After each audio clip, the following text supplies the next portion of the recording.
Muito bem, pessoal. Continuando, então, o exame da fase postulatória do procedimento comum. Na nossa última aula, nós já conseguimos explorar, né, o início da fase postulatória, onde nós destacamos que é exatamente nessa fase inicial, né, dessa fase inicial da fase postulatória, é que nós enxergamos o fenômeno da formação do processo, tá? Que encontra disciplina, portanto, no artigo 312, e eu peço que a partir de agora vocês tentem me acompanhar utilizando o Código de Processo Civil, né? Nós, a partir do artigo 312, onde nós temos a regra de formação do processo, como eu disse na aula anterior, nós também materializamos o chamado princípio da demanda, ok?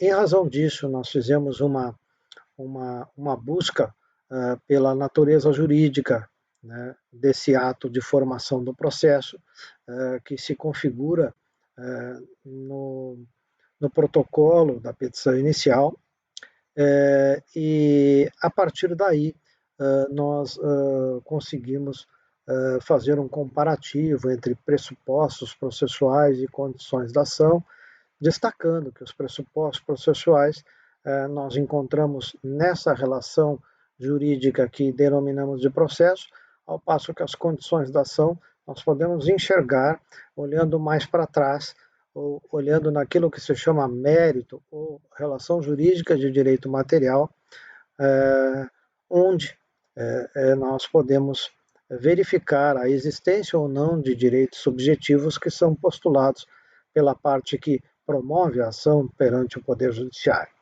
certo? Portanto, a seguir, nós temos que estudar de uma forma mais detalhada o que é esse instrumento, né, de formação de processo que nós chamamos de petição inicial, ok?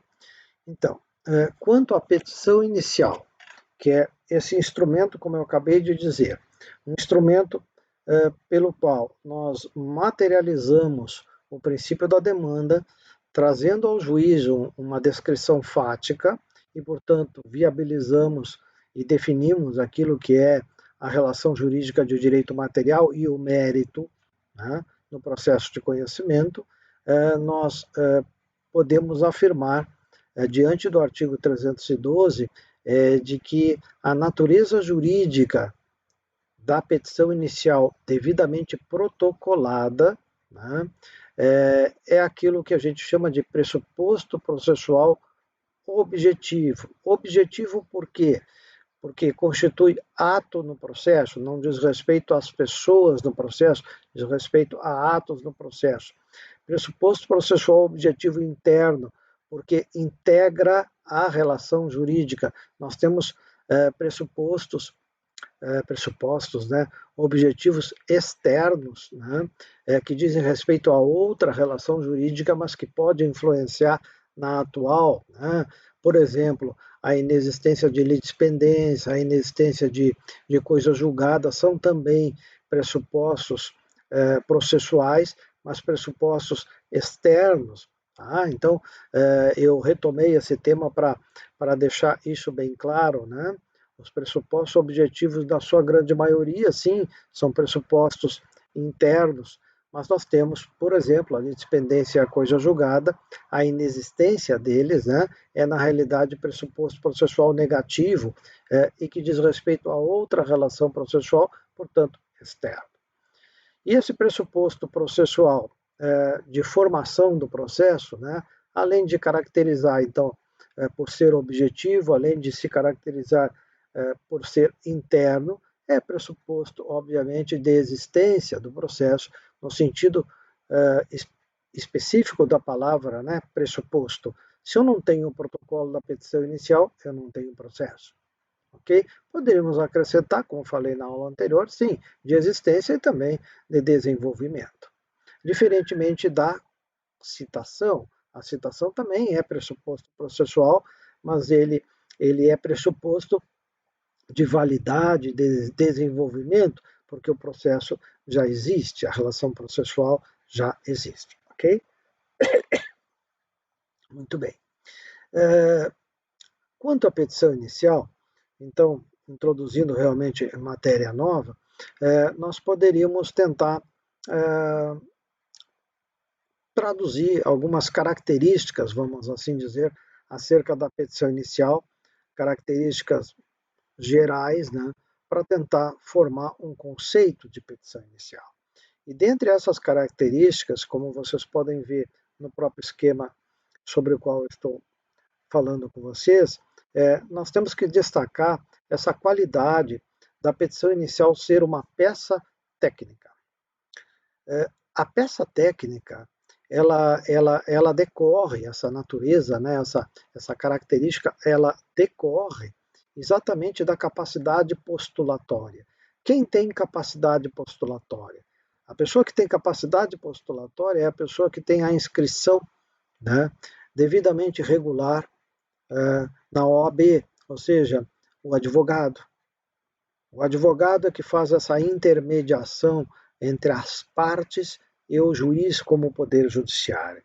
E essa intermediação, ela não existe apenas de uma forma simbólica, ela existe exatamente pela capacidade que o advogado deve ter, né, devidamente inscrito, e é aquilo que normalmente a gente busca num primeiro momento quando se forma, e daqui a pouco vocês estão se formando, né, é exatamente essa capacidade de traduzir os fatos e traduzir o direito numa terminologia adequada para esse mundo forense, né?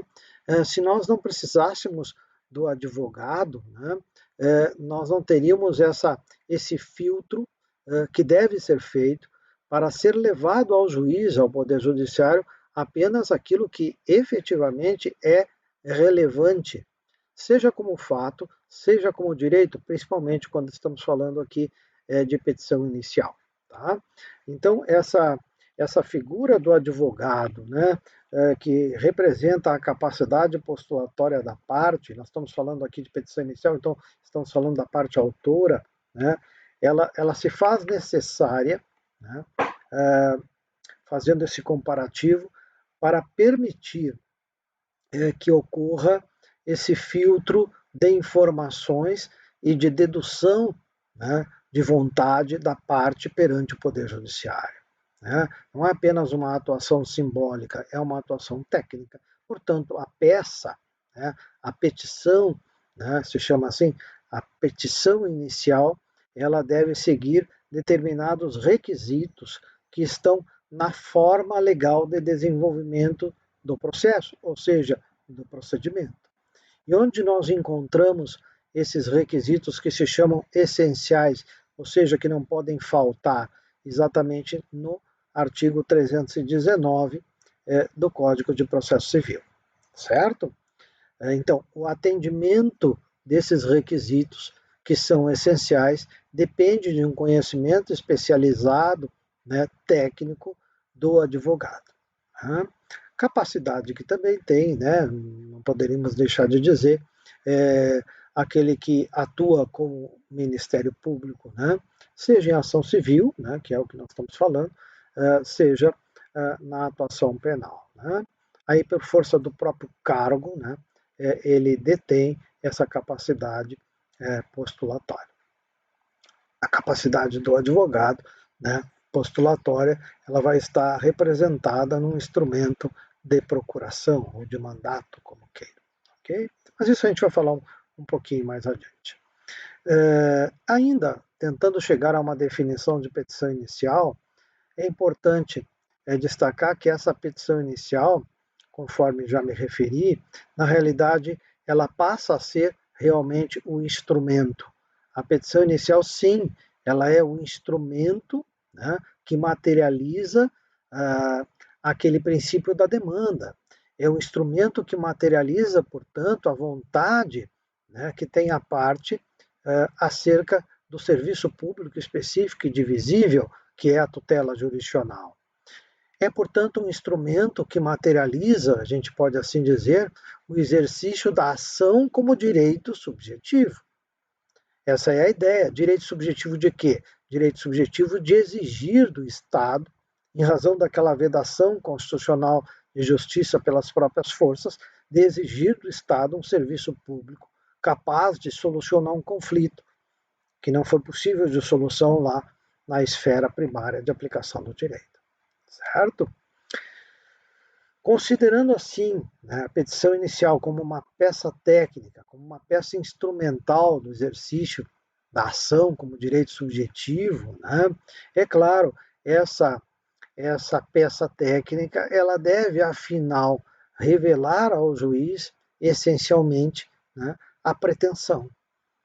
Não aquela vontade de, né, mas a pretensão, finalmente, como direito subjetivo violado, que foi exigido, que encontrou resistência na esfera de aplicação primária. Portanto, o objeto final, né, da petição inicial é, por parte do autor, na sua respectiva petição inicial, mostrar ao juiz, afinal, de que é detentor, de que é titular de direitos, portanto, subjetivos, direitos esses que encontraram violação e que não encontraram solução lá na esfera primária. E que, portanto, nós estamos aqui buscando perante o Poder Judiciário essa tutela jurisdicional, ou seja, a aplicação subsidiária do direito. Certo? Como falamos anteriormente, em razão disso, né, em razão do processo somente existir em razão do protocolo, como já repeti para vocês, nós podemos concluir nesse sentido de ser pressuposto processual. Se vocês quiserem formular o conceito, vocês podem formular o conceito vocês mesmos, né?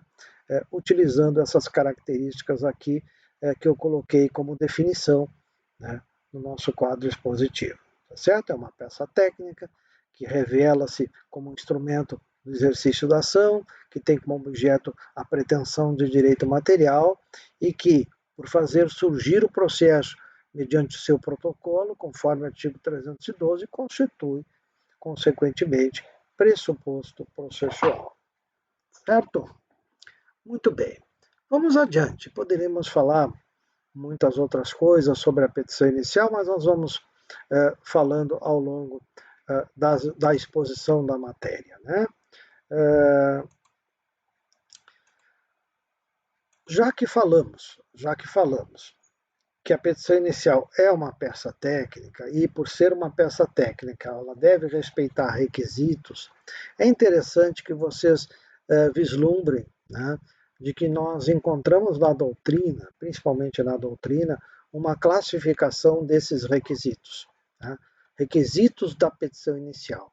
E dentre essa classificação, ou melhor, nessa classificação, nós podemos enxergar os chamados requisitos externos, né, e os requisitos ditos internos. Essa é a grande classificação dos requisitos da petição inicial. Portanto, requisitos, no caso, externos e requisitos internos. Ok? De acordo com o Código de Processo Civil, artigo 319, esses requisitos internos, anotem bem isso, né? Podem anotar no código, ali fazer uma referência. Esses são os requisitos ditos pelo procedimento como requisitos essenciais, certo? A doutrina, ela traz a classificação um pouco maior, conjugando também, por exemplo, o artigo 192 como requisito. Então, nós temos os requisitos externos e nós temos os requisitos internos, externos e internos. Como nós temos muita coisa pela frente, né, eu vou falar um pouquinho, né, sobre os requisitos externos, ou o requisito externo. E o primeiro deles, está aqui no quadro expositivo, né, é, na realidade, a utilização do chamado vernáculo português. Ou seja, né, vernáculo é uma palavra já antiga, mas a língua portuguesa. Né? A língua portuguesa, claro, a língua portuguesa forense, a língua portuguesa com suas características de atividade forense, nós vamos encontrar, né, algumas situações em que a regra gramatical, né, não é necessariamente aplicada na escrita forense, por exemplo, quando estamos aqui tratando da petição inicial. Tá? Mas é importante que essa linguagem forense, né, naquilo que não for praxe, né, não for costume forense, né, siga, né, razoavelmente, vamos assim dizer, a gramática, né, a utilização de crases, né, ok? A utilização de pontuação devida, são elementos que contribuem, né? Não podemos dizer que por, por uma petição inicial ser deficiente na utilização de sua pontuação, ela merece reparo por parte do juiz, pode merecer oportunidade de correção, vamos assim dizer. Né? Mas é importante que o advogado saiba de que a utilização da língua razoavelmente adequada à gramática facilita a leitura. Né? E se facilita a leitura, né, atende à finalidade maior dessa petição inicial. Aqui eu entro em alguns detalhes, até falo mais quando a aula é presencial, né? Mas enfim, a utilização, por exemplo, de expressões em latim é comum, ainda é comum. Né? Na minha experiência como advogado, raramente utilizei. Na minha experiência como juiz, também acho que a utilização do latim, mas é uma visão que eu passo para vocês bem pessoal, né? Não é uma crítica a quem utiliza, mas é alguma coisa que eu entendo hoje desatualizado. Eu acho que uma linguagem utilizando a língua portuguesa, né, o vernáculo português, de uma forma simples, é o mais adequado. A ideia é de que não só o advogado, o promotor e o juiz entendam, né, ou melhor, compreendam aquilo que está sendo levado ao Poder Judiciário e depois decidido pelo Poder Judiciário. Eu acho que hoje é interessante que a parte compreenda o que o seu advogado, né, representando no processo, na relação jurídica, está se referindo ao juiz.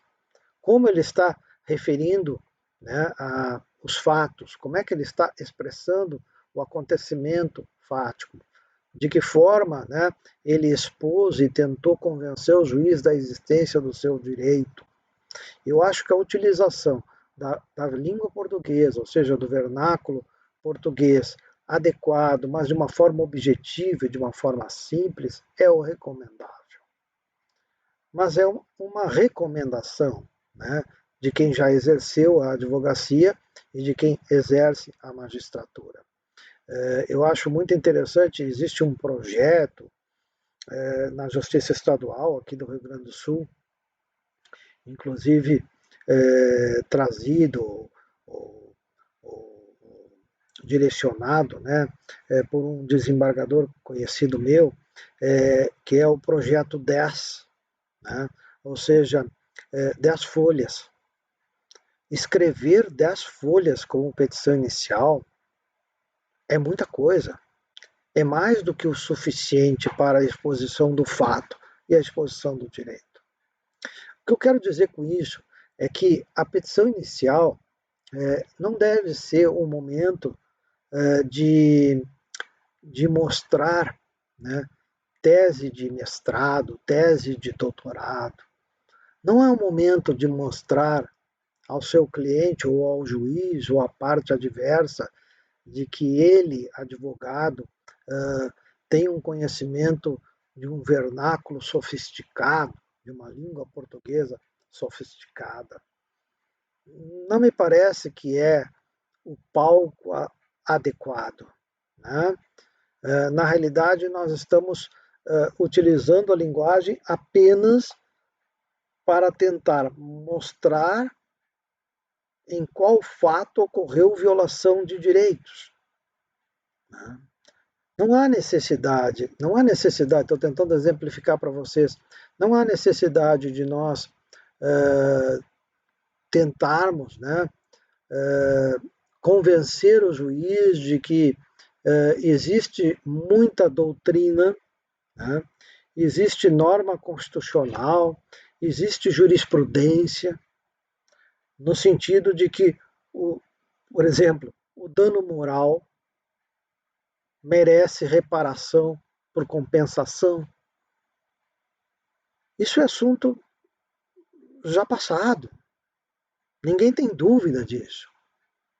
O importante é o advogado mostrar, né, na narração fática, de que realmente aconteceu uma situação fora do normal, fora daquela situação de desconforto normal da vida. Entenderam? Não há necessidade numa ação, numa petição inicial, né, que materializa uma ação em que se busca uma reparação por ato ilícito, que se faça anexação ou inclusão na peça inicial de reiteradas emendas, né, de jurisprudência sobre um assunto dessa natureza.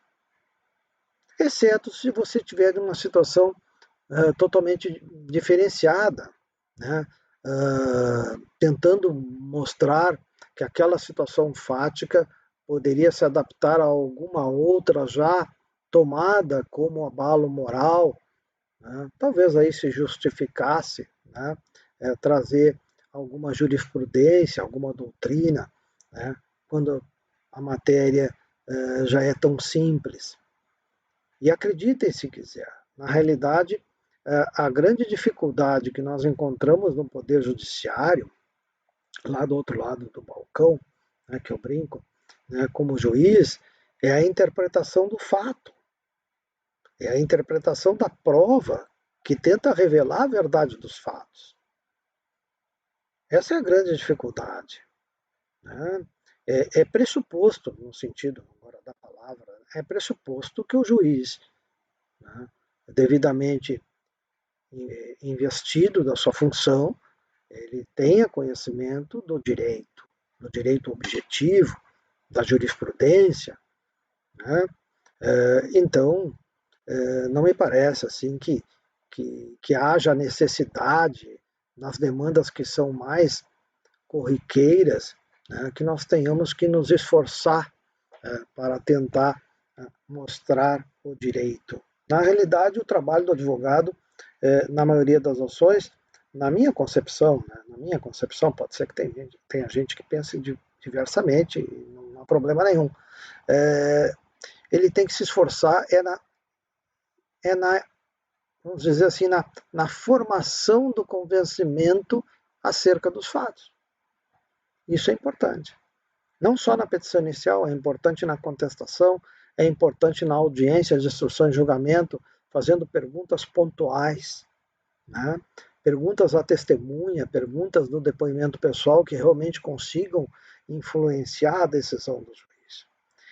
É para isso que serve a língua portuguesa, né? No sentido de requisito, né? Voltando à nossa matéria, de requisito externo da petição inicial. E dito externo, na realidade, porque não está no código, né? No artigo 319 está em outra parte, né? Claro que a língua portuguesa integra a petição inicial. Por isso a classificação, certo? Por ora, sim, a língua portuguesa de forma escrita, né, na petição inicial.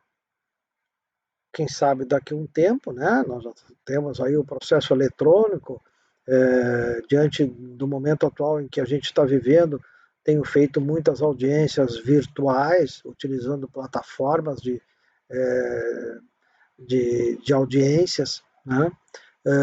Quem sabe quem sabe mais adiante não haja necessidade da forma escrita na justiça comum. Lembro sempre, nós estamos falando de justiça comum, não estou falando de justiça especial. Lá não quero interferir, tá? Ok? Então, sim, a utilização da língua portuguesa de forma escrita, né? Se for para processo físico, a forma escrita no papel, né?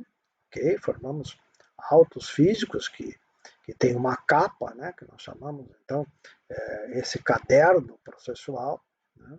E no processo eletrônico, através de arquivos, né?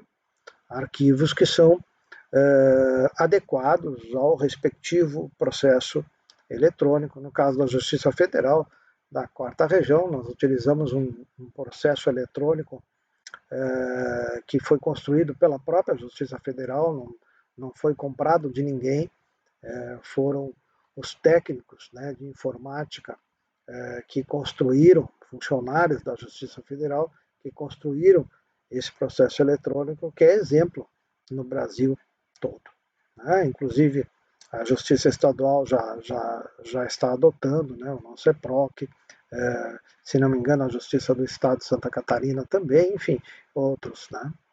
Temos também outros processos eletrônicos, né, no Brasil, ok? Então, como requisito externo, né, vamos ficar por aqui, porque o que me preocupa mais é exatamente o estudo dos requisitos internos da petição inicial, e como disse anteriormente, esses requisitos são aqueles considerados os essenciais, né, aqueles que não podem faltar e que estão disciplinados de forma expressa exatamente no artigo 319, certo? A exposição desses requisitos, né, ela permite também uma classificação que eu coloquei nesse quadro, partindo do artigo 319, que vocês podem fazer as anotações que quiserem, né, e que forem apropriadas no código que vocês estejam me acompanhando na aula, né. Acho importante vocês olharem o código, vocês têm que se acostumar a olhar o código. Então, nós estamos no artigo 312, agora nós estamos no artigo 319, né? Essa é a sequência. E para quem quer ir um pouquinho adiante, já enxergar onde nós vamos chegar, né? Nós temos, afinal, a admissão da demanda, que eu já fiz essa referência para vocês, no artigo 334. Então, nós temos que ir pelo artigo 319, pelo 321, né, pelo 330 e chegar no artigo 334. Tá? Dependendo, podemos passar pelo 332, nós vamos ver, são alguns desvios aí do procedimento, mas aí eu já estou adiantando um pouco a matéria para vocês. Quanto, então, aos requisitos internos da nossa petição inicial, nós classificamos em requisitos formais e requisitos materiais. Como diz a classificação, requisitos de forma, requisitos de mérito. Tá? Se eu pudesse avaliar esses requisitos, eu diria, claro, os requisitos materiais são os mais importantes. Tá? Os requisitos materiais, portanto, são aqueles que vão influenciar na decisão do juiz. Claro que vão passar pelo contraditório, né? Mas são aqueles destinados a isso, a influenciar na decisão que o autor espera, claro, procedente, né, a seu favor. Os requisitos formais são aqueles impostos, né, no sentido de permitir um bom desenvolvimento da relação processual. São requisitos que dizem mais ao processo do que ao mérito, se quiserem fazer essa diferenciação. Tá? Eu vou passar, né, uma explicação mais rápida desses requisitos formais, pedindo que vocês me acompanhem no código. Né? E, inicialmente, nesse inciso primeiro, né, o inciso primeiro do artigo 319, né, eu vou tentar Não vou ler todo o código, claro, né? Vocês têm aí, mas eu vou aproveitar para tentar levar vocês a olhar o código, né, como costume. Em processo isso é importante. Tá? Então, o artigo 319 ele diz assim: a petição inicial indicará, portanto, ela é afirmativa, por isso o requisito é essencial. Tá? Inciso 1, o juízo a que é dirigida a ação, a demanda, ok? É claro que, então, o requisito 1 é aquele que começa a petição inicial. A maioria de vocês já deve ter visto isso, né? Ou aqueles que vão fazer um estágio, já estão fazendo estágio. Uma petição inicial, normalmente, ela começa com excelentíssimo senhor, doutor, juiz de direito da comarca de Santa Maria, certo? Essa identificação, né, da petição inicial, né, que normalmente vem após o rótulo, né, que os advogados muitas vezes colocam um rótulo bonito identificando a sua folha, né? Antigamente nós tínhamos folhas timbradas, porque quando eu era advogado nós não digitávamos, né? Nós na realidade usávamos uma máquina de escrever elétrica, que já era um avanço. Né? Hoje nós digitamos no computador, então naquela época nós tínhamos que ter folha timbrada. Né? Então era um custo, inclusive maior, porque nós tínhamos que utilizar um papel mais diferenciado e tal, para bem representar o escritório. Nós tínhamos que ir lá fazer uma, um desenho especial, colocar o nome dos advogados integrantes do escritório, identificando. Isso era um custo do papel, né? E da arte ali feita no papel. Hoje nós temos na internet, né, condições de fazer o nosso timbre, né, podemos assim dizer, num arquivo digital, muitas vezes buscando figuras que são gratuitas, né, na internet. Mas, enfim, o que eu quero dizer para vocês é que o inciso 1, na realidade, ele exige, e eu falei, ó, na realidade, ele exige do advogado que ele examine a questão da competência. Lembram da outra aula? Certo? Eu mencionei, nós temos as competências absolutas e o advogado ele tem que dirigir corretamente a sua petição inicial ao juízo efetivamente competente. Então ele tem que fazer aquele estudo, né, pelo critério residual. Será que essa demanda eu tenho que me dirigir à Justiça do Trabalho, à Justiça Eleitoral, à Justiça Militar, ou estou na Justiça Comum? Tá? Então, como nós estamos tratando de justiça comum, eu apenas faço aqui duas referências. Primeiro, né, vocês vão ouvir diferente isso, mas olhando o código, né, e tentando ser objetivo na utilização do vernáculo português, né, a petição inicial indicará o juízo a que é dirigida. Portanto, não exige do advogado a utilização de termos como excelentíssimo, senhor, doutor. Né? Querem usar? Usem. Né? O juiz, eu não sei se é doutor. Doutor é aquele que tem doutorado. Não? Eu não sei. Eu estou me dirigindo ao juízo. Eu não estou me dirigindo à pessoa do juiz que está naquele juízo. Tá? Mas isso é uma praxe forense. Não tem problema. Acho que isso vai mudar. A tendência é a comunicação ficar mais informal. Por hora, ainda se usa muito isso. Eu praticamente vejo todas as petições iniciais se dirigindo, né, ao processo que é distribuído ao juiz federal da segunda vara de Santa Maria, no caso eu, né, que estou no exercício daquele juízo, né, daquela função. Excelentíssimo senhor, doutor, juiz federal da Justiça Federal da subseção de Santa Maria. Eu não sou doutor, né? Não sou doutor, não sou mestre, né?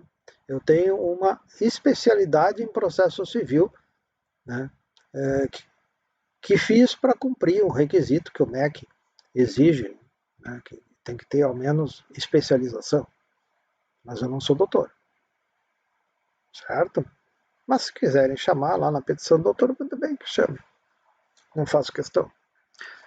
Talvez existam juízes que façam questão disso, no meu caso não. Tá? Mas enfim, eu acho que como regra, né, para não correr riscos de antipatia já de imediato com algum juiz, então continue utilizando. Mas grave, vocês, a grande maioria são pessoas moças, né, que quem sabe no futuro isso caia por terra. Né? Então, quem sabe colocar lá é, ao, ao juiz federal, né, da subseção de Santa Maria. O que eu acho que é importante saber, assim, eu acho feio, né, o advogado não saber, por exemplo, que na Justiça Federal o cargo do juiz, o nome do cargo é juiz federal. Tá? O nome do cargo do juiz da Justiça Comum Estadual é juiz de direito. Então, pelo menos isso tem que saber. Né? Então, ao juiz de direito, ao juiz federal. Né? Às vezes a gente vê situações assim que o advogado coloca ao juiz de direito da Justiça Federal. Então a gente olhando aquilo já vai, esse advogado não está acostumado aí a lidar aqui na Justiça Federal. É um pensamento negativo, até pode ser muito boa a pensão dele, mas a gente já fica meio desconfiado. Né? Então, saibam acerca do cargo, né? Acho que o advogado, como eu disse, é uma peça técnica. Né? Isso tem que demonstrar. Ok? Saber que ao dirigir, portanto, estou falando aqui da competência, que é pressuposto processual também, né? Pressuposto processual interno, subjetivo, né? Da relação, ok? Saber que na justiça estadual a competência, olha só, a competência relativa se dá em comarcas, pelo critério territorial. Né? A subdivisão da Justiça Federal ela se dá em subseções. Região, seção, subseção. Portanto, quando eu faço uma petição inicial no primeiro grau, eu me dirijo a um juiz federal da subseção. Não é um juiz federal da comarca, não temos comarca. Nós não temos uma competência pelo aspecto territorial. A decisão do juiz federal é de Santa Maria, por exemplo, ou de Cruz Alta, que tem também, ou de Santa Cruz do Sul, enfim, de Uruguaiana, ela pode ter, se assim for a finalidade, eficácia em todo o território nacional. Ok? Mas isso é matéria de direito constitucional, né? Como eu já falei em outra aula para vocês, mas o primeiro requisito formal, eu acho que por aí é suficiente para vocês nesse momento, é a identificação, né, da competência tanto absoluta como da competência relativa na formulação daquele direcionamento. Excelentíssimo senhor juiz, né? Coloca assim, tire esse doutor. Tá? Okay? Juiz de direito ou juiz federal, porque estamos falando da justiça comum. Certo? Muito bem. Inciso 2, requisitos formais. Então, os nomes, os prenomes, o estado civil, a existência de união estável, a profissão. E olha aqui, o que vem de novidade, né? Porque até então isso é o comum, né? Na identificação da parte autora e da parte ré, certo? O CPF, tá? Tem que ter o CPF. Por que tem que ter o CPF? Na realidade, o CPF, no Brasil, ele, em que pese o cadastro de pessoa física do Ministério da Fazenda, né, ele acabou tendo uma outra finalidade. Ele passou a ser um cadastro mais confiável de identificação. Por isso, a modificação aqui, a inclusão do CPF como requisito, né, essencial, obrigatório. Tá? Porque, na realidade, esse CPF, dificilmente nós temos duplo CPF. Agora, a identificação civil na nossa carteira de identidade, como ela é feita em cada estado, e nós não mantivemos desde o início uma comunicação dentre esses cadastros, né, de identificação civil, passa a não ser tão confiável. É bem mais comum a pessoa encontrar pessoas que têm carteira de identidade, por exemplo, no estado do Rio Grande do Sul e no Distrito Federal. Certo? Eu mesmo, que fui juiz de direito no Distrito Federal, então vivi um tempo em Brasília, eu fiz uma carteira de identidade lá, porque a minha carteira de identidade era muito antiga, tá? E não teve nenhuma vinculação de cadastro. Tá? Então, o CPF, esse cadastro da Fazenda Federal, né, na Fazenda Nacional, ele passou há muito tempo, ele acabou ganhando essa fidedignidade, né, e por isso, né, é um número mais, mais efetivo de identificação, porque esse requisito do inciso 2, na realidade, uma primeira finalidade é isso, é identificar o melhor possível tanto o autor como o réu. A ação é promovida contra o réu, né? Então, a identificação do autor e a identificação do réu. Tá? Ok? Essa é a ideia. Mas, claro, anotem aí do lado, né? Como está aqui no esquema, representa também, ou tem também a finalidade, né, de um outro pressuposto processual, que é a capacidade de ser parte, a capacidade de estar em juízo. Tá? Ok? E nesse ponto, eu remeto vocês para o estudo do Código Civil, né, onde lá nós encontramos as pessoas, o estudo das pessoas. E no Código Civil, nós encontramos as chamadas pessoas naturais e as pessoas jurídicas. Tá? As pessoas naturais, elas são também conhecidas como pessoas físicas, e essas têm CPF. As pessoas jurídicas, que normalmente são um conjunto de pessoas ou um conjunto de bens, uma sociedade, uma fundação, né, uma EIRELI. Essas pessoas jurídicas, elas não têm CPF, elas têm CNPJ. Então, CPF e CNPJ entram aqui como identificadores, tá? Da pessoa natural, pessoa física, da pessoa jurídica. Mas quando eu falo aqui de capacidade de ser parte, então eu gostaria que vocês anotassem um destaque, porque pode ser parte no processo, isso vocês talvez já tenham estudado anteriormente, pode ser parte no processo também as chamadas pessoas formais. Ou seja, não é pessoa jurídica, não é pessoa física, mas é pessoa formal, ou seja, é pessoa apenas na forma do processo, é pessoa apenas em relação processual. Tá? O exemplo típico, e até porque ele acontece muito, né, é o condomínio, né, de um edifício. O condomínio, né, a propriedade titularizada por mais de uma pessoa, né, esse condomínio ele não tem personalidade jurídica, mas ele tem personalidade formal. Portanto, em exemplo, uma ação pode ser instrumentalizada numa petição inicial, buscando atender interesses de um condomínio. O condomínio é o autor. Então, ao invés de se colocar no polo ativo, formar um litisconsórcio, né? Formar um polo ativo com todos os proprietários para buscar um direito do interesse do condomínio de que integram, né? É permitido a utilização dessas pessoas formais. Então, o condomínio do edifício Alvorada, né? Por exemplo, né? Ok? Ele até tem um CNPJ, mas ele não é pessoa jurídica. Isso aí eu não vou ter tempo de explicar muito para vocês, mas vocês acreditam no que eu estou falando. Tá?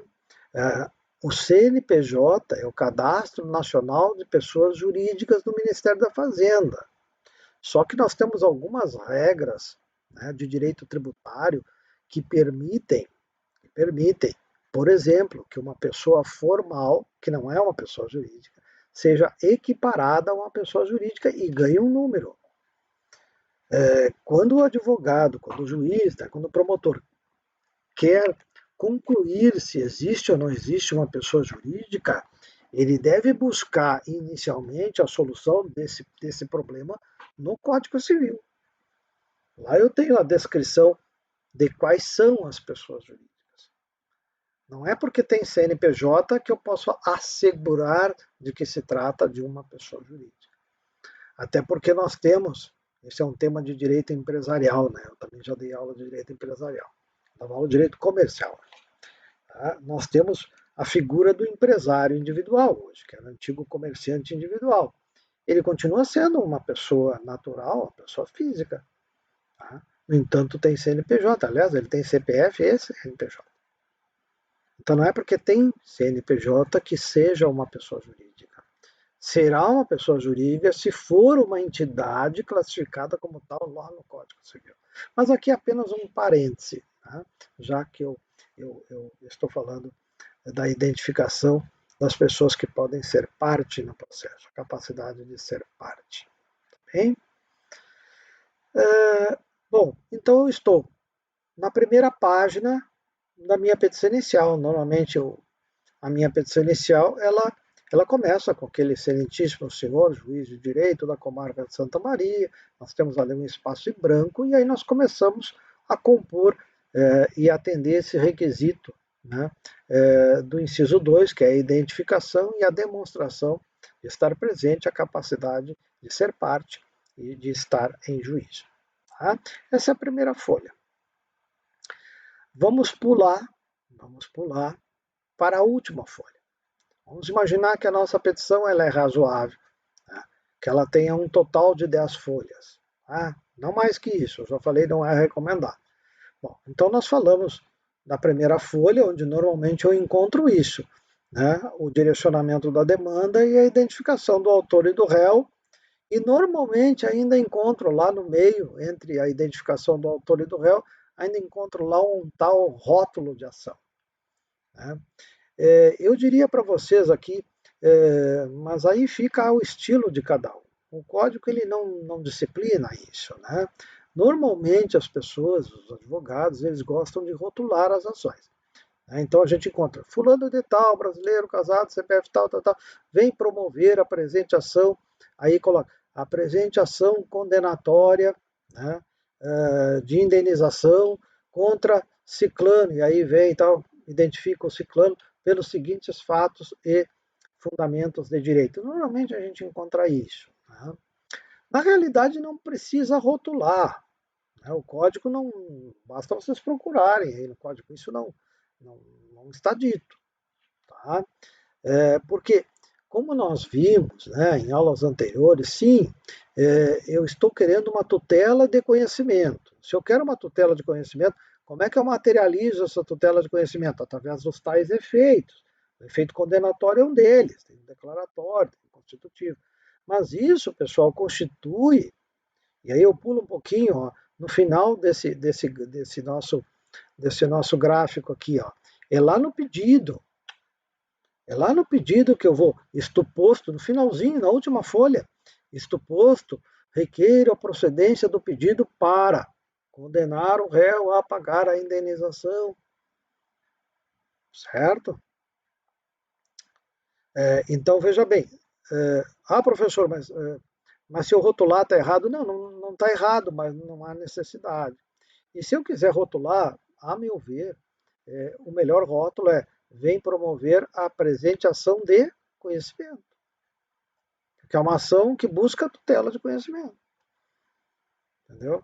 Mas a tutela de conhecimento para condenar o réu, sim, mas aí eu quero condenar o réu, então a condenação é efeito dessa tutela, então é lá no pedido. Até porque, já adianto para vocês, o pedido, né, artigo 322, o pedido tem que ser certo e determinado. Certo? E essa certeza do pedido vem exatamente da expressão do efeito da tutela de conhecimento que seja apta à solução do conflito. Ó, lembrem da última avaliação que a gente fez. Tá? Já estava adiantando um pouco a matéria para que a gente possa compor e estudar esses requisitos da petição inicial. Tá? Muito bem. Então, normalmente, eu estava dizendo para vocês, né? Vou ver se na aula ao vivo, né, eu consigo compartilhar para vocês uma petição inicial e aí tentar mostrar esses requisitos, né, numa petição inicial que eu trago do processo eletrônico, mas aí eu tenho que mostrar lá na aula ao vivo.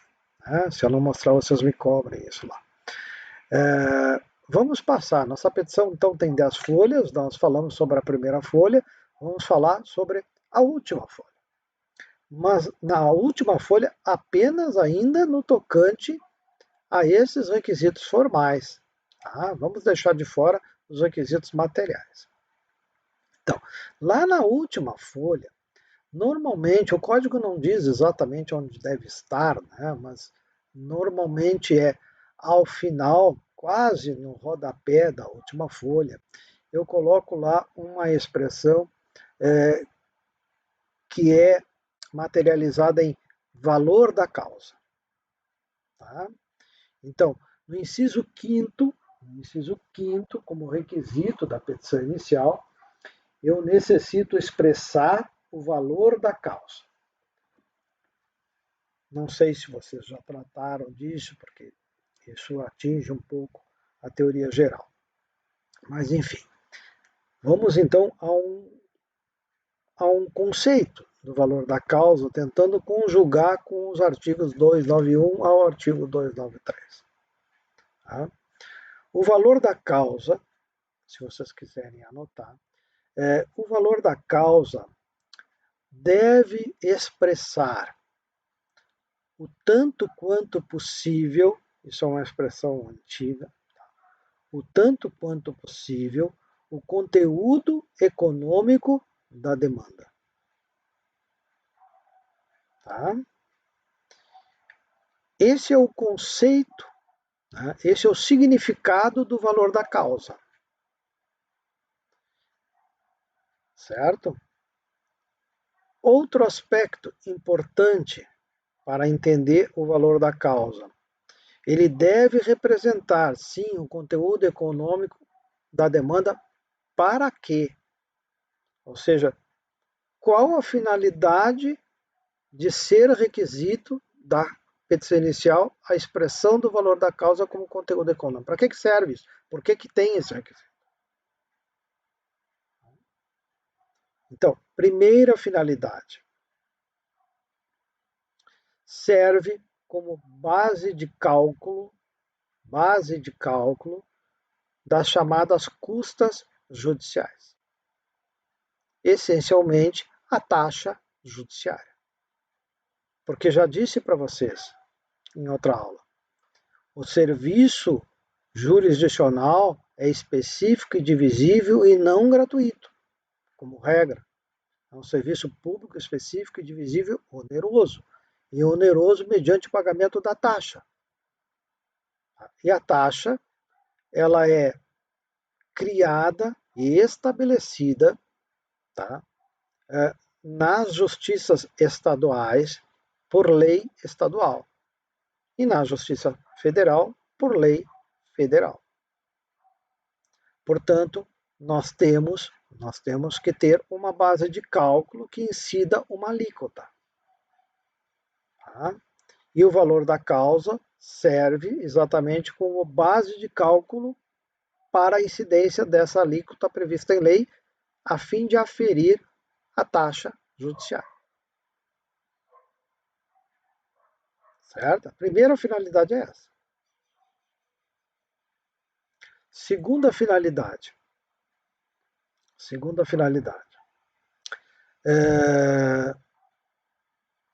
A justiça especial de pequenas causas, tanto na Justiça Estadual como na Justiça Federal, elas existem.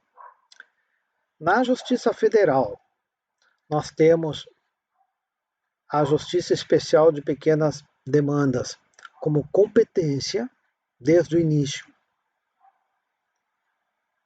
E é, em regra, definida a competência do Juizado Especial Federal cível ao valor de até 60 salários mínimos, estabelecido em lei federal. Certo? Portanto, em regra, claro que temos algumas exceções, por exemplo, o mandado de segurança, por exemplo, uma tutela jurisdicional que busca a desconstituição de um ato administrativo, tá? Mas, em regra, se a demanda tiver conteúdo econômico, portanto, o valor da causa até 60 salários mínimos, é de competência do Juizado Especial Cível, não é de competência da Justiça Federal Comum.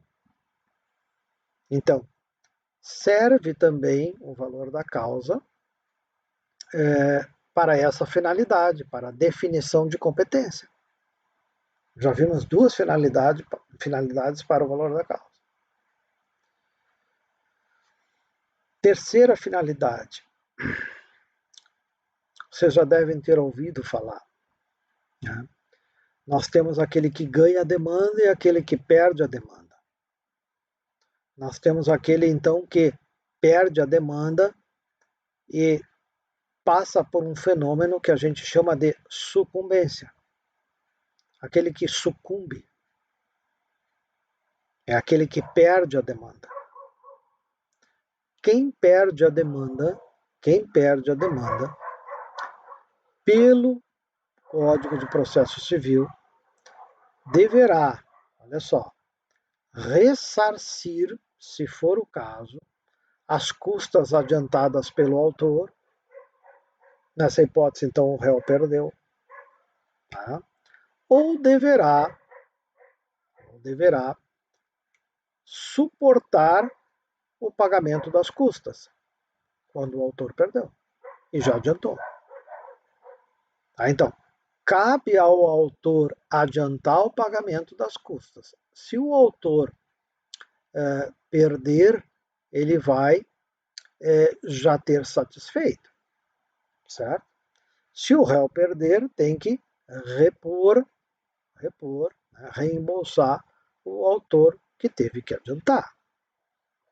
Muito bem, professor, mas o que tem que ver o valor da causa aí? Bom, tem a ver de que essa sucumbência não impõe ao perdedor apenas a obrigação, o ônus do pagamento das custas.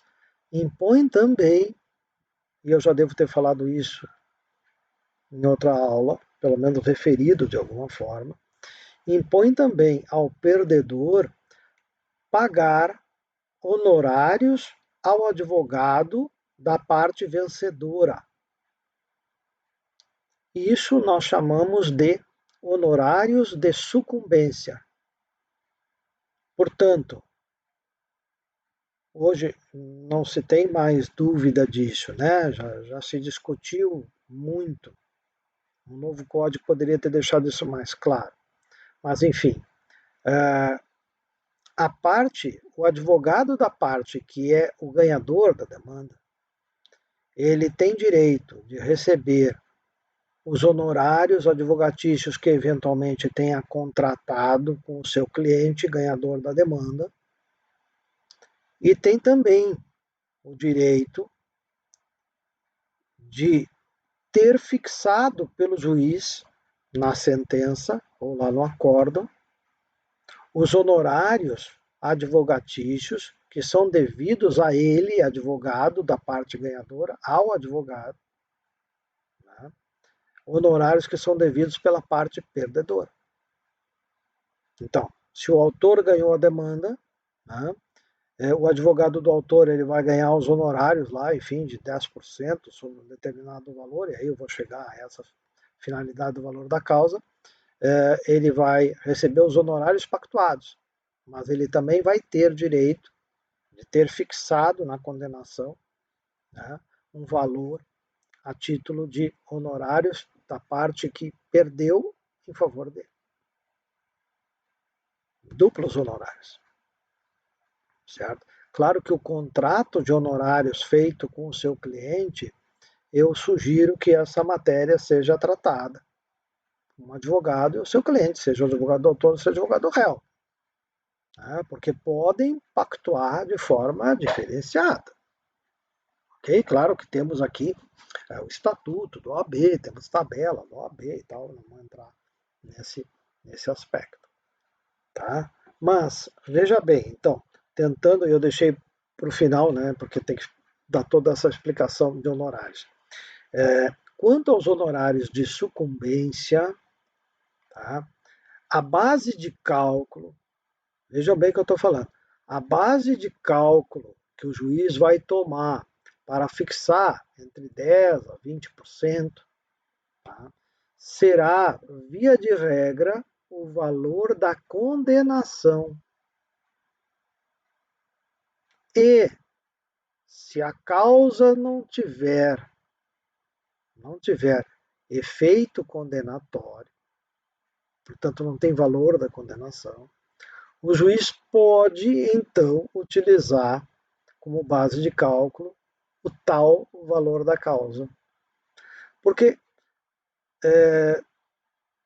sem dúvida, mesmo não tendo efeito condenatório, a causa pode ter conteúdo econômico. Vejam só, uma causa em que se busca um efeito declaratório de aquisição originária da propriedade pela posse, usucapião, em que houve resistência na esfera subsidiária. Teve contestação, enfim, né, alguém se opôs, tentando formular um exemplo. Né. Então, havendo essa resistência, né, pela parte ré, né, são devidos honorários no caso do usucapião ser procedente. Mas no usucapião não se condena ninguém. O juiz vai, isto posto, reconheço a procedência do pedido para declarar existente a relação jurídica de direito material de propriedade entre o autor e a coisa. Ele não vai condenar. Aí como é que eu vou fixar os honorários? Se eu não tenho efeito condenatório. Aí é uma das situações em que eu uso o valor da causa. Tá? Uma outra situação em que existe conteúdo econômico, tá? Existe efeito condenatório, mas o efeito condenatório o conteúdo econômico desse efeito condenatório, ele é ínfimo, ele é muito pouco. E os honorários, então, fixados sobre esse valor, podem representar um desprestígio à atividade do advogado. Então, o juiz afasta o efeito condenatório quanto ao seu valor e aplica, né, o valor da causa, ou ainda nessas situações, o que é mais comum, né, porque o valor da causa, em princípio, está vinculado a esse efeito condenatório, ele então fixa num valor que ele vai entender, juiz, adequado ao exercício, às práticas dos atos que o advogado fez naquele processo, valorando-os, né? E ele fixa num valor certo. Tá?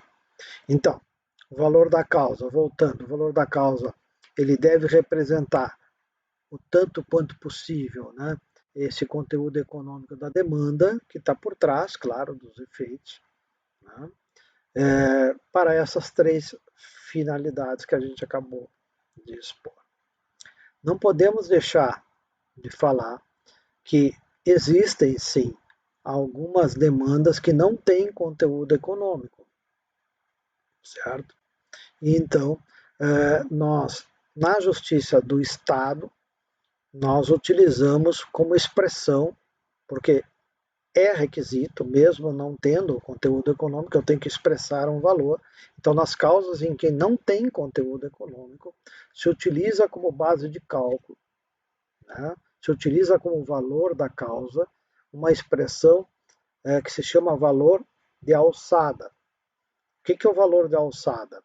É o valor mínimo para pagamento de custas. É o valor mínimo tomado como base de cálculo para pagamento de custas, para aferição de custas judiciais. O valor de alçada está estabelecido na lei estadual, no caso do Estado do Rio Grande do Sul, e nos estados que adotam essa expressão de valor de alçada, valor mínimo para pagamento de custas. E aqui fica uma referência.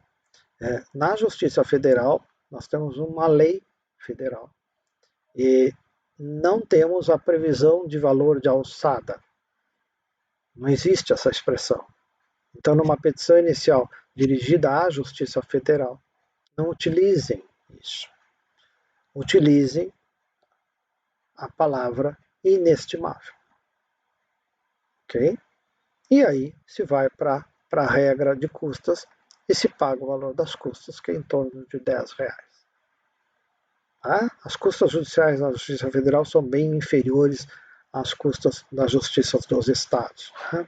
Num comparativo genérico. Ok?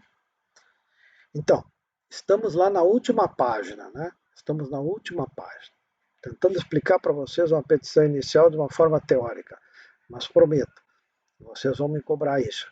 Nós vamos tentar vislumbrar esses requisitos num documento que eu vou compartilhar na aula ao vivo, certo? Também na última página, nós temos a necessidade, é ali o adequado, né? Um pouco acima do valor da causa. Vamos deixar o valor da causa quase no rodapé, mas acima, talvez a penúltima expressão, né? Porque a petição inicial normalmente ela fecha, pessoal, com uma expressão assim, nesses termos pede deferimento, aí vem a assinatura do advogado, né, a data, a assinatura do advogado e a OAB. Né? Acima disso, um pouco acima, normalmente se utiliza uma expressão assim, protesto ainda pela produção de todos os meios de prova em direito admitidos. É um protesto. Eu brinco, né, com isso aí, só uma brincadeira, né? Não está errado. Mas enfim, protesto é coisa do direito americano, de filme americano. No direito brasileiro, ou eu requeiro, ou não. Mas se utiliza isso. E qual é o sentido? Qual é o sentido dessa expressão? É de que eu já estou alertando ao juiz de que eu, mais tarde, vou definir, solicitando, requerendo, porque o momento de requerer a prova, né, não é agora, não é na petição inicial. Diferente da justiça especial, diferente da justiça do trabalho, nós estamos falando de justiça comum. Tá? O momento de arrolar testemunhas não é agora. Tá? Então, essa expressão é apenas uma manifestação no sentido de que, mais tarde, eu vou dizer quais os meios de prova, né, que eu pretendo utilizar. Não há necessidade de dizer isso, mas é um padrão, é um copia e cola. Acho que todas as petições que eu vejo têm isso. Mas não tem nenhum efeito prático. Anotem, o que é importante? Requerer, a título de meio de prova, o depoimento pessoal do réu. Depois eu até posso desistir, certo? Mas requerer. Porque se eu requerer o depoimento pessoal, o juiz, entendendo cabível, claro, ele vai deferir, e ao deferir um requerimento de depoimento pessoal, eu estou adiantando um pouco a matéria. No caso do réu, porque eu estou falando da petição inicial, estou requerendo o depoimento pessoal do réu, se o réu, devidamente intimado, não comparecer na audiência ou comparecendo, se nega a depor, acarreta a ele uma presunção de verdade dos fatos alegados pelo autor na petição inicial. Muito próximo do que você já ouviu, efeito da revelia, mas não é revelia. Não é revelia. Tá? Ok? É uma presunção, né, de mesma ordem, né, presumem-se verdadeiros os fatos alegados pelo autor. Então, é importante, é uma recomendação, não está dito isso no código, tá? Mas não está dito isso aqui no inciso 6º, tá? Mas é uma recomendação que eu faço. Requeiro. Mais adiante, no momento da determinação das provas, vocês vão ser ouvidos pelo juiz, certo? Na fase do julgamento, conforme o estado do processo, lá é o momento, tá? De requerer efetivamente as provas necessárias, né? Definido qual o fato controvertido. É mais adiante, não é agora. Mas requerer, até para não esquecer, expressamente, e aí colocar até em negrito, é interessante. Requeira o depoimento pessoal do réu. Até porque normalmente dá um pouquinho de medo lá na outra parte, porque ele vai ter que ser ouvido, né? E vai poder ser perguntado pelo advogado diante do juiz. Então é uma dica que eu dou para vocês. Porque vejam bem, o inciso 6º, ele fala o seguinte, a petição inicial então indicará as provas com que o autor pretende demonstrar a verdade dos fatos alegados. Ele apenas deverá indicar. É por isso que as petições protestam, né? Porque essa regra aqui ela é praticamente de nenhuma eficácia.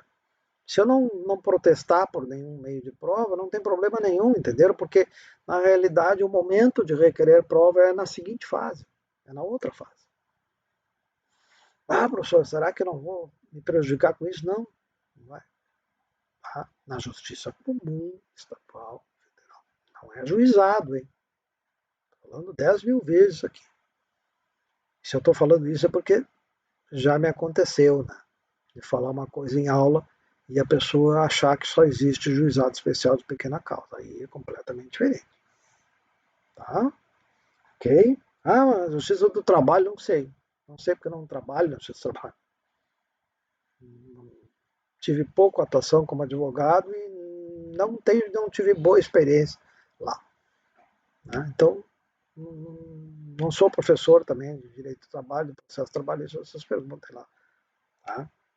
Quem leciona nessa área. Ok? Estou falando da justiça comum, no procedimento comum.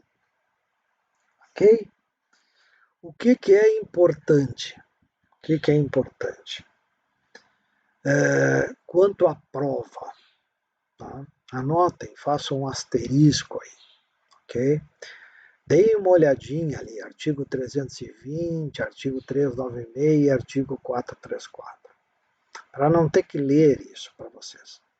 Mas vocês anotem a seguinte regra: o momento da produção, não é do requerimento, entenderam? O momento da produção da prova documental para o autor é a petição inicial. Deverão ser anexados à petição inicial, assim como a contestação no momento certo. Mas nós estamos falando da petição inicial, deverão ser anexadas à petição inicial todos os documentos que o advogado do autor entende necessários para o esclarecimento dos fatos. E, pessoal, sempre que possível a prova documental, não há necessidade da prova testemunhal. Nós não temos valor de prova. O nosso sistema não é de valorar mais ou menos o meio de prova. Todos os meios de prova são permitidos. Mas o momento de revelar documento, de trazer aos autos documentos, é único para o autor na petição inicial, para o réu na contestação. Ah, professor, mas não dá para juntar depois. Bom, até dá para juntar depois, mas juntar depois eu já tenho que requerer ao juiz, o juiz vai ouvir a parte adversa e aí então o juiz vai decidir. E se a parte autora, eu estou falando de petição inicial, se a parte autora se acha esperta a ponto de esconder o documento para depois juntar, o juiz não vai determinar a juntada, certo? Porque senão ele vai estar desequilibrando as armas no processo. Processo é guerra, entendeu? Já ouviram falar da arte da guerra? É estratégia. Tá? Mas dentro dessa estratégia eu tenho regras do jogo. E essa é uma regra do jogo. No momento que o juiz percebe que você não anexou o documento, mesmo tendo o documento ou podendo ter, ele não deve autorizar a juntada a posteriori, porque ele está prejudicando o réu. Ah, mas o réu vai ter vista, vai olhar o documento, sim, mas e quando ele fez a contestação? Ele poderia ter feito a contestação de outra forma, se soubesse da existência daquele documento. Certo? Então o juiz tem que garantir aquilo que os advogados criminalistas falam muito, paridade de armas. No processo civil não se fala tanto isso, mas é importante. Tá? Processo penal ainda mais. Essa é a função do juiz, é a função da regra. Portanto, em termos de prova, né, o mais adequado, ao invés de protestar, a realidade é requeiro a juntada dos seguintes documentos em anexo. Para não ter dúvida, principalmente lá no processo físico, né, não tenho dúvida, os seguintes documentos, 2 pontos, e aí eu começo a relacionar na minha petição inicial o que eu estou anexando. Para ter segurança que aquele documento não vai ser extraviado lá. Ok? Porque no processo físico você protocola a petição inicial e fica com uma cópia, ou com uma via. Ok? Então, se está ali que você requereu e nominou os documentos têm que estar nos autos processos. Se não estão lá, o problema já não é teu. O problema é do juiz, do cartório. São dicas, né, que eu vou passando aqui para vocês. Ok? A título de documento, já que falamos de documento, né, a títulos de documento, sim, é fundamental que eu, não tendo capacidade postulatória ou tendo capacidade postulatória, mas não querendo atuar em causa própria, né? Porque o autor pode ser o próprio advogado, não é recomendável. Aliás, não é recomendável atuar em causa própria nem em causa de amigo ou de parente, porque aí a gente perde o amigo ou fica de mal com o parente. Certo? Dica, recomendação, experiência própria. Tá? Sim, então o documento indispensável, né, é a procuração, né, que vai comprovar a tal capacidade postulatória como pressuposto processual.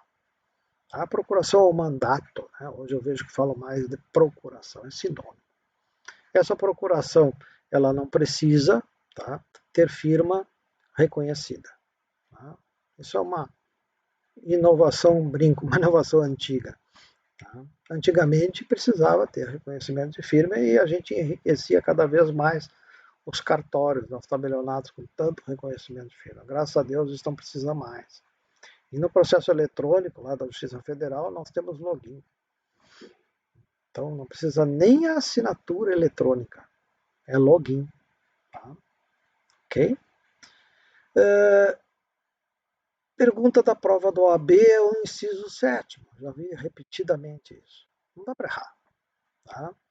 Eu já falei para vocês, até um pouco de forma irônica, eu já falei para vocês que a ideia, né, no procedimento comum foi trazer ao procedimento comum essas tais soluções alternativas de conflitos. E foi trazido. Infelizmente, eu digo, mas foi trazido. O que só acarreta atraso, mais morosidade processual, porque se introduziu a necessidade de uma audiência preliminar, ou seja, antes da contestação, e essa audiência acaba demorando muito para acontecer, então o processo, na realidade, ele se angulariza, mas fica parado um ano esperando a tal audiência. Mas em razão disso, acabou sendo, então, requisito da petição inicial expresso no inciso 7º, né? Essa manifestação do autor. Gravem bem isso, porque vai ser importante isso quando a gente for estudar essa tal audiência de conciliação e o cancelamento dessa audiência. Vocês vão lembrar disso. Tá? O autor deve manifestar na petição inicial se ele tem interesse na solução alternativa do conflito. Porque se ele manifestar, mas aqui fica uma dica minha que pode ser que, comparando com a manifestação de outros professores, vai ser contraditório, mas essa é a minha posição. Eu, se fosse advogado, eu colocaria para não trancar o meu processo, eu já colocaria, né, em negrito. O autor não tem interesse em soluções alternativas. Porque se o réu, por que eu colocaria isso? Porque se o réu, né, ele também for nessa ideia, o juiz não faz audiência, ele cancela essa audiência. É uma das hipóteses de cancelamento dessa audiência. Então, é uma sugestão. Né? Na prática, lá vocês vão ver, cada um vai ter o seu estilo, vai ter a sua influência, né? Vocês vão fazer estágios, vocês normalmente vão receber influência do advogado tal, vão fazer estágio na justiça, vão fazer na federal, na estadual, cada um tem a sua influência de estagiário e acaba formando um estilo quando for advogado. E é assim mesmo. Tá? Ok? Mas passou a ser requisito, falei de prova da OAB, passou a ser requisito, então, e é um requisito formal, essencial, não esqueçam de colocar, podem colocar, que tem interesse, pode colocar, mas tem que se manifestar, ok? Inciso 8º, então, menciona a opção do autor pela realização ou não da audiência de conciliação e mediação, certo?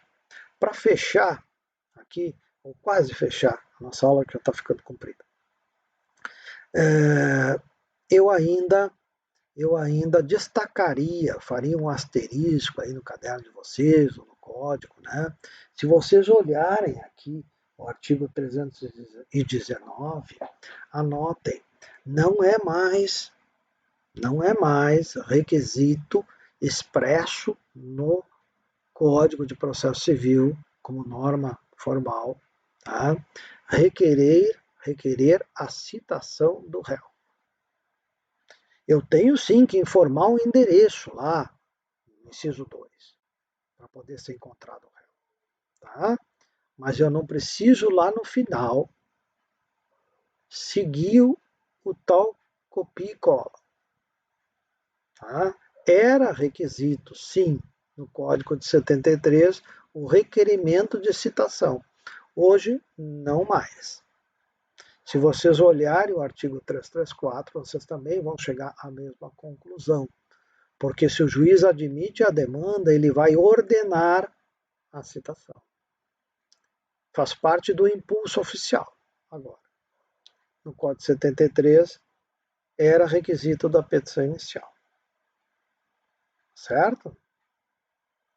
Existem, claro, razões teóricas para isso, né, antigamente. Não vem ao caso a gente aprofundar nesse sentido. Certo? Então nós acabamos, aqui eu estou chegando no finalzinho, tá? Nós acabamos os requisitos formais. O inciso 1, o inciso 2 na primeira folha, tá?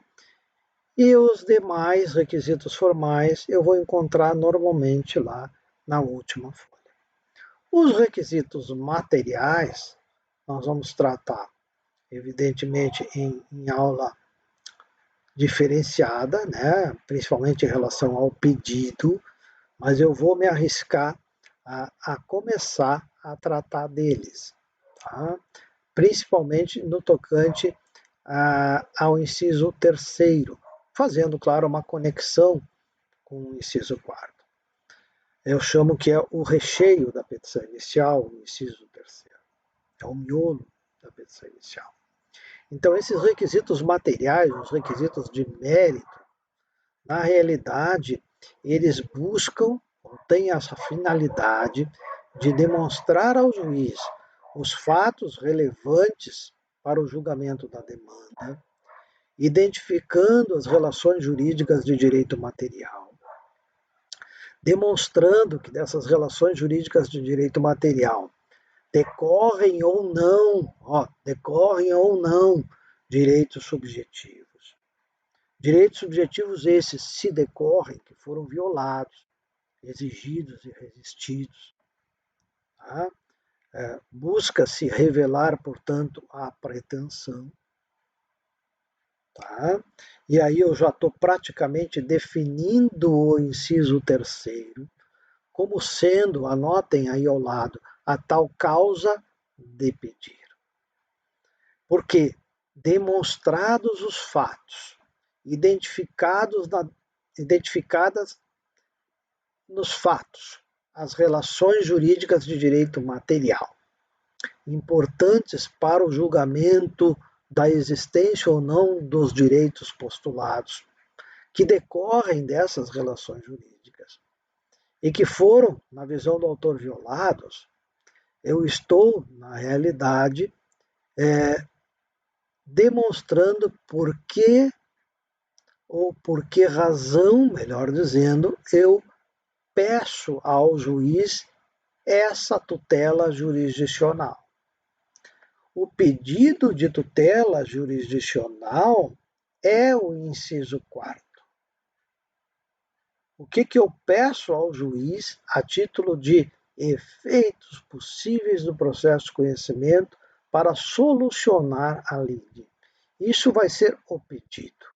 A causa de pedir vai ser exatamente a exposição dos fatos e a identificação do direito violado. Certo? E se vocês lerem o inciso 3º, a petição inicial deverá indicar os fatos e os fundamentos jurídicos.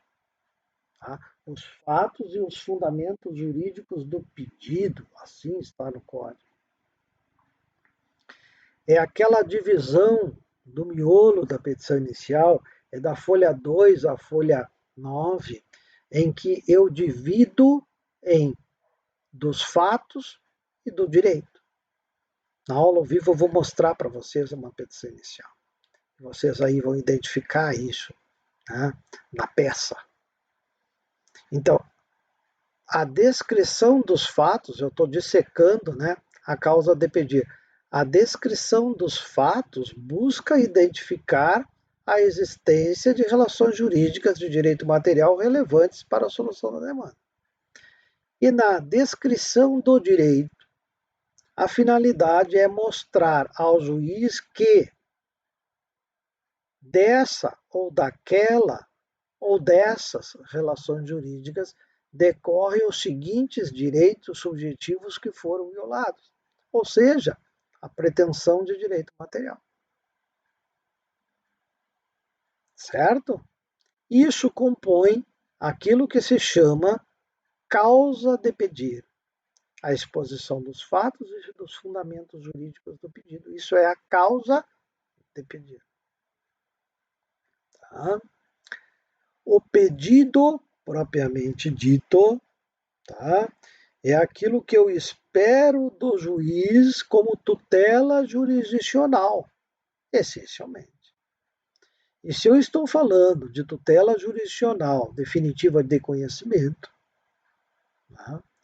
É porque eu vislumbro ao final da demanda, ou no momento adequado, que o juiz profira, é assim que se fala, uma sentença com julgamento do mérito.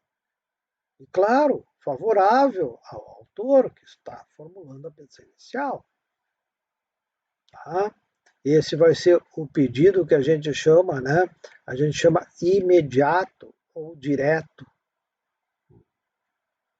E dentro dessa sentença, espera-se, claro, que o juiz, ele, no seu dispositivo, acolha o pedido no sentido de expressar, né, o efeito possível no processo de conhecimento que resolva o conflito.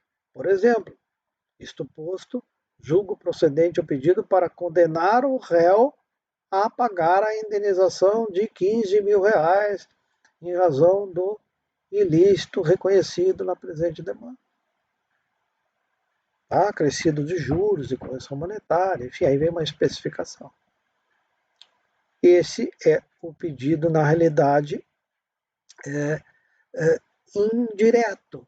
É aquilo que eu quero através da sentença.